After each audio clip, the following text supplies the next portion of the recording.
मैं उर्वशी, विभागाध्यक्ष हिंदी विभाग, रांची विमेंस कॉलेज, रांची। आज मैं बात करूंगी कबीरदास के पद संख्या 10 पर। कबीरदास कहते हैं, तो ही मोरी लगन लगाए रे फकीरवा, सोवत ही मैं अपने मंदिर में सबदन मारी जगाए रे फकीरवा, बूढ़त ही भव के सागर में बहियां पकड़ी समुझाए रे फकीरवा, एक कै वचन नहीं दूजा तुम मोह से बंद छुड़ाए रे फकीरवा। कहे कबीर सुनो भाई साधो, प्राणन प्राण लगाए रे फकीरवा। इस पद में कबीरदास कहना चाहते हैं कि ऐ फकीर, तूने ही मेरी लगन लगा दी। सोवत ही का अर्थ है सोती थी, सबदन मारी का अर्थ है संगीत की चोट से या फिर शब्द की चोट से। कई जगह टीकाकारों ने शब्द का अर्थ कबीर साहब की सारवानी किया है। बूढ़त ही का अर्थ है डूबती थी। तुम मोह से फकीरवा का अर्थ है तुमने मुझे बंधन मुक्त किया। जो पारख पद को प्राप्त कर लेता है वही पारखी गुरु होता है और उसी को बंदी छोड़ कहते हैं। कबीरदास बंदी छोड़ रूप में संप्रदाय में प्रसिद्ध हैं। फकीर से तात्पर्य गुरु से है या फिर इसका लक्षणार्थ परमात्मा हो सकता है। यहाँ कबीर कहना चाहते हैं कि जो ईश्वर है, जो परमात्मा है, उसने मुझे इस सांसारिक बंधन से मुक्त किया है। डॉक्टर आचार्य हजारी प्रसाद द्विवेदी ने अपने प्रसिद्ध ग्रंथ कबीर में यह सिद्ध किया है कि कबीर की बाह्याचारों और केवल धार्मिक विधियों के प्रदर्शन की आलोचना हठ योगियों और कबीर के गुरु रामानंद से मिली परंपरा है। वह कहते हैं, जिन दिनों कबीरदास का आविर्भाव हुआ था उन दिनों हिंदुओं में पौराणिक मत ही प्रबल था, परंतु यह साधारण गृहस्थों का धर्म था।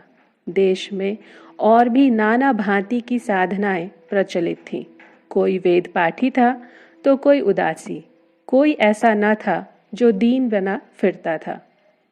कोई तो दान पुण्य में व्यस्त था, कोई मदिरा के सेवन को ही चरम साधना मानता था, तो कोई तंत्र मंत्र औषधि आदि की करामात से ही सिद्ध बना फिरता था। कोई सिद्ध था, कोई तीर्थव्रती था और कोई धूम्रपान से शरीर को काला बना रहा था। सब थे, पर कोई राम नाम में लीन नहीं था। सद्गुरु की कृपा से कबीरदास को यह महामंत्र मिल गया था। उस समय मुनि थे, पीर थे, दिगंबर थे, योगी थे, जंगम थे, ब्राह्मण थे, सन्यासी थे, पर सभी माया के चक्कर में पड़े हुए थे। किसी किसी संप्रदाय में तोप बंदूकें तक चला करती थी। कबीरदास हैरान होकर लोगों से कहा करते थे कि यह भी अजब योग है कि महादेव के नाम पर पंथ चलाया जाता था। लोग बड़े बड़े महंत बनते हैं, हाट बाजार में समाधि लगाते हैं और मौका पाते ही तोप बंदूक लेकर पिल पड़ते हैं।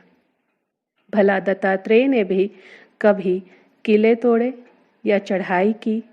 शुकदेव ने कभी तोप संग्रह किए थे? नारद ने भी कभी बंदूक दागी थी?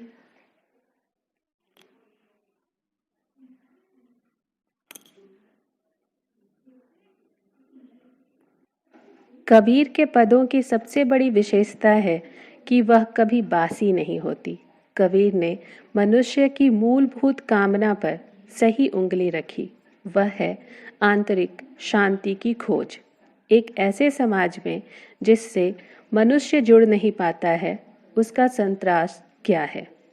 जहाँ धर्म कट्टरपंथी आचार संहिताओं में बदल जाते हैं, जहाँ दर्शन नीरी लफ्फाजी और शब्द छल हैं, जहाँ विवेक का संकट है और नेतृत्व पंगु, वहाँ कबीर की कविता बड़ी प्रेरणा का काम करती है।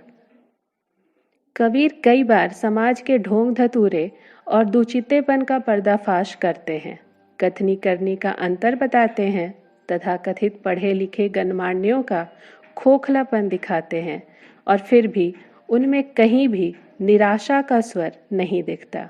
कबीर का काव्य जगत आंसुओं की घाटी नहीं है, वह विरह की काली लंबी रात मात्र नहीं है, वह ऐसी कोई खाई नहीं है जो कभी पार नहीं की जा सकती।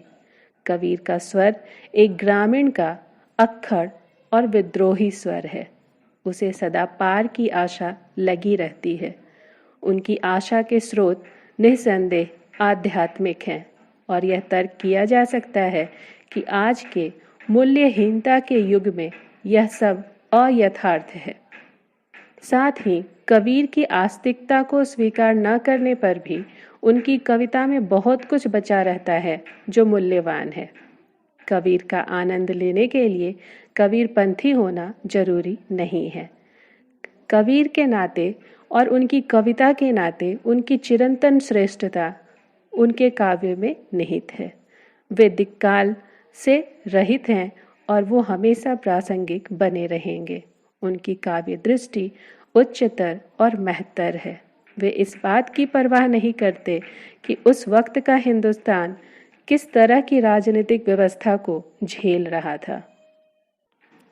कबीर में सत्य कहने का दुस्साहस था और उसके परिणाम को सहन करने की हिम्मत थी। कबीर की कविता इन्हीं कारणों से एक विशेष प्रकार की कविता है। वह कई रूढ़ियों के बंधन तोड़ती है। वह एक मुक्त आत्मा की कविता है। इस पद में कबीर यही कहना चाहते हैं कि जो तो ही मोरी लगन लगाए रे फकीरवा का अर्थ ही यही है कि जिसने हमारी लगन ईश्वर में लगा दी, जिसने मुझे ईश्वर को समझना बता दिया, जिसने मुझे ईश्वर की राह दिखा दी। मैं अपने मंदिर में यानी अपने शरीर में सो रहा था।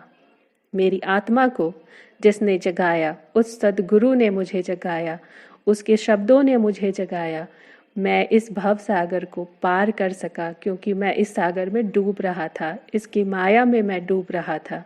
उसने मुझे बाँह पकड़कर किनारे पहुंचाया, ईश्वर के पास पहुंचाया।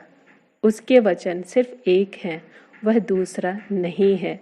उसने सारे बंधन छुड़ा दिए और ईश्वर की प्राप्ति करवा दी। कबीर कहते हैं कि सब लोग मिलकर अपने प्राण जो हैं वो ईश्वर से लगाओ, इस माया में अपने प्राण को मत भटकाओ।